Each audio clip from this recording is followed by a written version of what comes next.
दोस्तों, क्या आपने कभी सोचा है कि हम किसी चीज को पढ़ने के बाद कुछ ही दिनों में भूल जाते हैं। किसी को कोई चीज आसानी से याद हो जाती है तो किसी को आसान चीज भी बहुत कठिनाई से याद होती है। किसी चीज को हम कैसे सीखते हैं या हमारा दिमाग कैसे काम करता है, अगर ये सब जानना चाहते हैं तो वीडियो को अंत तक देखते रहें। सबसे पहले हमको यह जानना जरूरी है कि सेंसेस या इंद्रियां क्या होती हैं। सेंस या इंद्रियां नॉलेज या ज्ञान को ग्रहण करती हैं, सेंस करती हैं, फील करती हैं, हमारे मस्तिष्क तक पहुंचाती हैं और इन नॉलेज को हमारा दिमाग स्टोर करता है। आसपास आप जो भी देख सुन फील कर रहे हैं सब नॉलेज है। जैसे जितने भी इमेजेस हैं या कोई भी दिखने वाली चीजें हैं वह हमारे आंख के माध्यम से हमारे दिमाग तक पहुंचती हैं। जितने भी साउंड्स हैं वे हमारे कानों के द्वारा दिमाग तक पहुंचती हैं। इसी प्रकार सुगंध, नाक, स्वाद, जीभ और स्पर्श त्वचा के द्वारा हमारे दिमाग में पहुंचती है और स्टोर होती है। ये सब इंद्रियां हैं। तो जब भी हम कोई नया चीज सीखते हैं तो इन्हीं इंद्रियों का यूज होता है और वह नॉलेज हमारे दिमाग में स्टोर होता है। जैसे कोई कार ड्राइविंग करना सीख रहा है तो उस समय उसका आंख इधर उधर देखने में यूज होता है, कान बातों को ध्यान से सुनता है, हाथ व पैर ब्रेक और स्टीयरिंग आदि को फील कर रहे हैं। हाथ पैरों का यूज ब्रेक और स्टीयरिंग में हो रहा है, वह कई इंद्रियों का यूज कर रहा है। इस प्रकार एक ही समय में कई इंद्रियां यूज हो रही हैं और यह सब नॉलेज उसके दिमाग में स्टोर हो रहा है। और जब दिमाग इन सब नॉलेज को स्टोर कर लेता है, उन्हें समझ जाता है, इनकी प्रैक्टिस करता है तो वह व्यक्ति कार चलाना सीख जाता है। इससे हमें यह समझ आता है कि अगर हमें कोई चीज सीखनी है तो हमें उस समय ज्यादा से ज्यादा इंद्रियों का यूज करना चाहिए, ज्यादा से ज्यादा फोकस्ड रहना चाहिए, तो हम उस चीज को जल्दी सीख सकते हैं। इसी प्रकार जब हम मूवीज देखने जाते हैं तो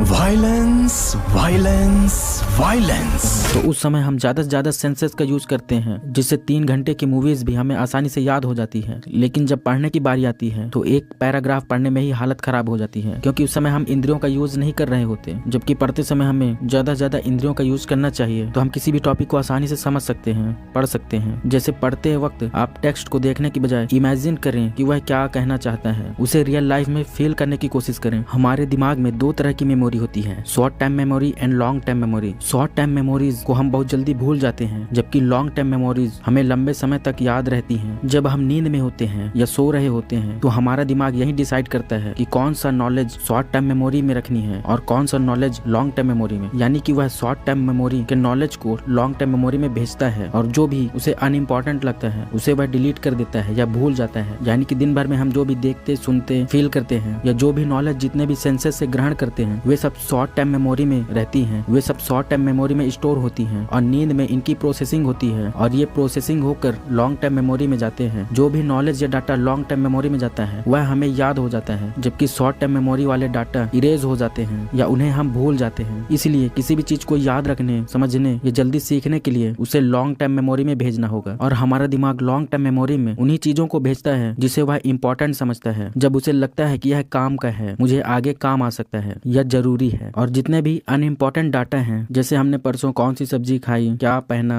किससे क्या बातें की, ये सब शॉर्ट टर्म मेमोरी में ही रहती हैं और नींद में इरेज हो जाती हैं, डिलीट हो जाती हैं, जिससे हमारे ब्रेन का वर्कलोड कम होता है और वह अच्छे से कार्य कर पाता है। नींद से उठने के बाद हम फ्रेश महसूस करते हैं। इसलिए किसी चीज को याद रखना है तो उसे लॉन्ग टर्म मेमोरी में भेजना होगा। तो इसके कई तरीके हैं, जैसे नॉलेज ग्रहण करते या सीखते समय ज्यादा से ज्यादा सेंसेस या इंद्रियों का यूज करें, इंटरेस्टेड होकर सीखें, फोकस्ड रहें, एक्साइटेड रहें। तो दिमाग को लगता है यह इंपॉर्टेंट है, तब वह लॉन्ग टर्म मेमोरी में चला जाता है। किसी नॉलेज या किसी चीज को बार बार रिपीट करने पर भी दिमाग उसे इंपॉर्टेंट समझता है और लॉन्ग टर्म मेमोरी में भेज देता है। जब हम कुछ नया फील करते हैं, जब शॉक्ड हो जाते हैं या जब बहुत ज्यादा हैप्पी या सैड होते हैं, ऐसी चीजें भी आसानी से लॉन्ग टर्म मेमोरी में चली जाती हैं, जिससे आपको हर दिन याद नहीं होता कि आप किस दिन क्या किए। लेकिन किसी दिन कुछ एक्साइटेड होने पर, कुछ बुरा होने पर या कुछ अच्छा होने पर वह मेमोरी हमें याद रहती है। टीचर को क्लास के सभी स्टूडेंट याद नहीं रहते, लेकिन सबसे बेस्ट और सबसे शरारती स्टूडेंट याद रहता है। आप बाइक से कब गिरे थे, कब आपकी इंसल्ट हुई थी, ये सब आपको याद रहता है। इससे हमें यह पता चलता है कि किसी चीज को आसानी से सीखने के लिए, समझने के लिए उस नॉलेज को हमें लॉन्ग टर्म मेमोरी में भेजना जरूरी है। और उसके कई तरीके हैं, इन्हें यूज करके आप आसानी से किसी भी चीज को सीख सकते हैं, याद रख सकते हैं। इसका यूज आप लाइफ के किसी भी फील्ड में कर सकते हैं।